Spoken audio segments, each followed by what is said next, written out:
Hi friends, ഞാൻ കുഞ്ഞിനെ കളിക്കാൻ വേണ്ടി കുറച്ച് മീനെ വാങ്ങിച്ച്. ഇത് മറ്റേ ഭായിമാരുടെ ആ ഒരു ബൗളുണ്ടല്ലോ, ഒരു ബേസാണ് അതുപോലത്തെ, അതിനകത്താണ് ഞാൻ മീനെ ഇപ്പം ഇട്ടിരിക്കുന്നത്. അതിനകത്ത് ഇപ്പം ഞാൻ ഏഞ്ചലുണ്ട്, അവർ പറഞ്ഞ tetra, guppy, black molly, platy, സിലോപ്പി, വൈറ്റ് സിലോപ്പി, വൈറ്റ് പ്ലാറ്റി, ബ്ലാക്ക് മോളി, ഇത്രയും മീനെ ഞാനിപ്പോൾ ഒരുമിച്ചിട്ടേക്കുന്നത്. ഇതിനകത്ത് ഇപ്പോൾ ഒരു 4 ഇപ്പോൾ പെയറായിട്ടുണ്ട്.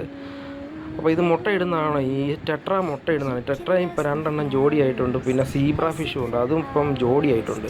അപ്പോൾ ഇതിനെല്ലാം ഒരുമിച്ചിട്ട് കഴിഞ്ഞാൽ ഇത് മുട്ടയിടുവാണോ അതോ പ്രസവിക്കുകയാണോ അതോ ഇത് മാറ്റണോ? ഇതിൻ്റെ അറിയാവുന്ന ആരെങ്കിലും ഉണ്ടെങ്കിൽ ഒന്ന് കമൻറ്റ് ഇടണേ, ഒന്ന് പറഞ്ഞു തരണേ. ഇതിപ്പം ഇതിന് കൊടുക്കുന്ന തീറ്റി ഒരു 99 രൂപയുടെ ഒരു തീറ്റിയാണ് ഞാൻ. പിന്നെ ഇത് ചെറുതായിട്ട് ഇപ്പോൾ പായൽ പിടിക്കുകയും ചെയ്യുന്നുണ്ട്.